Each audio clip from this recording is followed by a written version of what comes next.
नमस्कार दोस्तों, मैं हूं एडवोकेट परेश पुराणिक।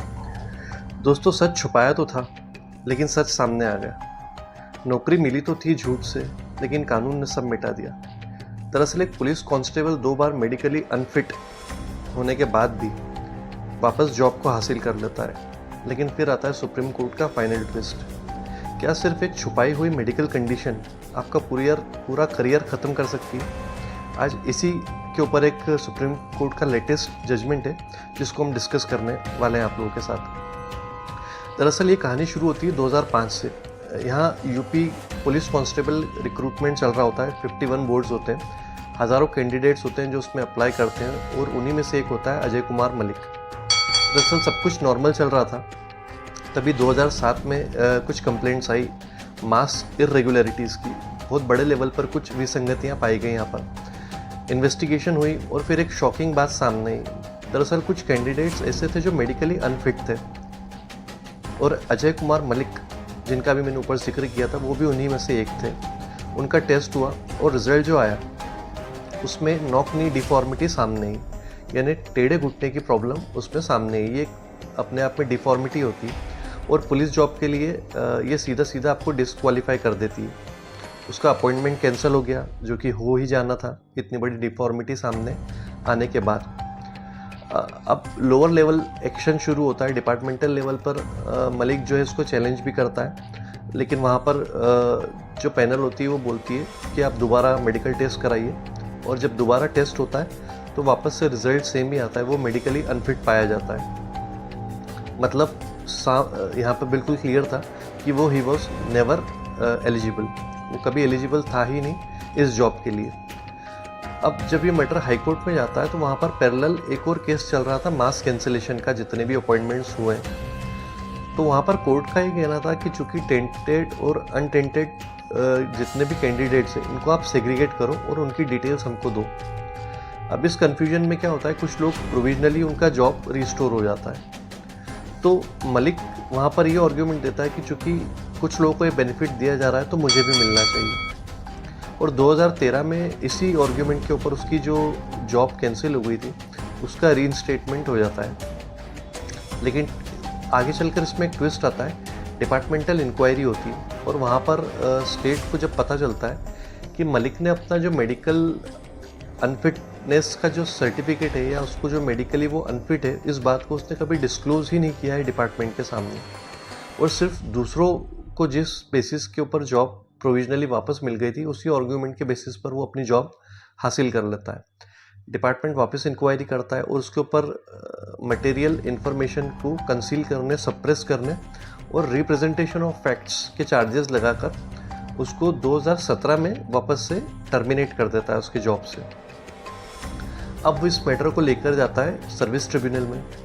सर्विस ट्रिब्यूनल में क्या होता है कि चूँकि ट्रिब्यूनल का ये कहना था कि कंसीलमेंट का आपके पास कोई प्रूफ नहीं है कि इसने इस डिफॉर्मिटी को कंसील किया है, या तो आप इसका प्रूफ दे दें, और यदि आप इस सॉलिड एविडेंस प्रस्तुत नहीं कर पाते हैं तो उस केस पे इसको आपको जो टर्मिनेट किया है आपने उसको कैंसिल करना पड़ेगा और उसकी जॉब को रिस्टोर करना पड़ेगा। वहाँ से ये मैटर हाई कोर्ट पहुँचता है, और हाई कोर्ट भी जो ट्रिब्यूनल, सर्विस ट्रिब्यूनल ने जो ऑर्डर दिया है वो उसको रीअफर्म करते हैं, और वो बोलते हैं कि ये वैलिड है, इसको आप टर्मिनेट नहीं कर सकते। लेकिन वहाँ से जब ये मैटर चैलेंज होकर सुप्रीम कोर्ट पहुँचता है तो सुप्रीम कोर्ट में जो स्टेट का मेन आर्ग्यूमेंट है वो ये होता है कि चूँकि फ्रॉड जो होता है इट अनरेवल्स एवरीथिंग, और वहाँ पर रेफरेंस दिया जाता है Vishnuvardhana versus state of UP के केस का। और एक और आर्ग्यूमेंट वो प्रस्तुत करते हैं जहां वो ये कहते हैं कि निगेटिव इक्वालिटी अलाउड नहीं है। इसका मतलब ये होता है कि अगर किसी को गलती से या किसी गलत तरीके से कोई जॉब मिल गई है तो उसका ये मतलब नहीं कि सेम गलती का बेनिफिट आपको भी दिया जाए। क्या एक गलती को छुपाने के लिए हम दूसरी गलती और करें? ठीक है ना। स्टेट का कहना है कि ठीक है, गलती से यदि किसी एक कैंडिडेट को जॉब मिल गई तो इसका ये मतलब नहीं कि हम वही गलती को रिपीट करते हुए बाकी कैंडिडेट्स को भी उसी गलती के बेसिस पर जॉब बांटते जाएं। लेकिन मलिक का आर्गुमेंट ये था सुप्रीम कोर्ट में कि चूंकि मैंने कुछ हाइड किया ही नहीं है और मेरे ऊपर चार्जेस प्रूव नहीं हुए कंसीलमेंट के, चूंकि हाई कोर्ट ने मुझे इसी बेसिस पर रिस्टोर किया था मेरी जॉब को, तो कोर्ट को एविडेंस दोबारा चेक करना चाहिए था, जो कि उन्होंने नहीं करे। सुप्रीम कोर्ट का ऑब्जर्वेशन ये था कि उन्होंने सीधा कोर इशू पकड़ा कि आप तो हमको सिर्फ एक बात का जवाब दे दो कि क्या एक मेडिकली अनफिट इंसान पुलिस का जॉब पा सकता है। इसका जवाब था नहीं, क्योंकि पुलिस में अनफिट आदमी कैसे रिक्रूट किए जा सकते हैं ना। जॉब ही इस तरीके का है कि वहाँ पे आपको फिजिकली मेंटली फिट होना बहुत ज़रूरी है। तो कोर्ट ने बोला है कि जब आप नहीं कर सकते ऐसा, तो फिर मलिक 2 बार अनफिट डिक्लेयर हो चुका था, तो फिर ऐसा कैसे हो सकता ऐसा कैसे हो सकता है कि उसको पता ही नहीं था कि वो एलिजिबल ही नहीं है, और फिर भी उसने डिस्क्लोज नहीं किया कि वो एलिजिबल नहीं है। ये अपने आप में एक serious deliberate suspension of fact है। और कोर्ट ने यहाँ पर एक बहुत ही पावरफुल स्टेटमेंट दिया, एक पावरफुल लाइन बोली कि फ्रॉड डिस्ट्रॉयज एवरीथिंग। और एक इम्पॉर्टेंट पॉइंट ये कि एलिजिबिलिटी यदि किसी की थी ही नहीं, तो फिर जॉब अपने आप में इनवैलिड हो जाता है ना ऑटोमेटिकली। वहाँ पर फिर तो कुछ देखने वाली बात ही नहीं। और इसीलिए इन सभी आर्ग्यूमेंट्स को और फैक्ट्स को देखने के बाद सुप्रीम कोर्ट का ये कहना था कि मलिक की जो टर्मिनेशन है वो रिस्टोर होगी, उसको जॉब से टर्मिनेट किया जाएगा। और हाई कोर्ट और सर्विस ट्रिब्यूनल ने जो ऑर्डर दिया है वो बिल्कुल गलत है।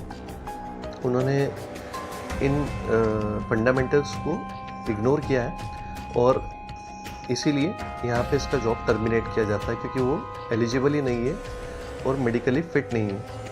अब आपको इस केस की डिटेल्स ये बताते हैं कि एग्जैक्टली केस था किस नाम से। ये था state of UP versus Ajay Kumar Malik, और ये जजमेंट प्रोनाउंस किया गया सुप्रीम कोर्ट के द्वारा 20 अप्रैल 2026 को। अब आम लोगों के लिए या फिर जो लोग सिविल सर्विसेज की या फिर किसी भी गवर्नमेंट एग्ज़ाम की तैयारी कर रहे हैं, उन लोगों के लिए यहाँ पे मैसेज ये है कि गवर्नमेंट जॉब में एलिजिबिलिटी जो होती है वो सबसे ऊपर होती है। और यदि अगर आपने किसी भी इम्पोर्टेंट फैक्ट को या इन्फॉर्मेशन को हाइड किया है, कंसील किया है या सप्रेस किया है, तो आप ये बात मान के चलिए आज नहीं तो कल कभी भी आपकी जॉब भी जा सकती है और आपका पूरा करियर जो है वो डीरेल हो सकता है। और ये आर्ग्यूमेंट कभी भी मत लीजिएगा लाइफ में कि यदि कोई दूसरे गलत करके बच गए तो उससे आपको भी राइट मिल जाता है कि हम भी कुछ गलत करें।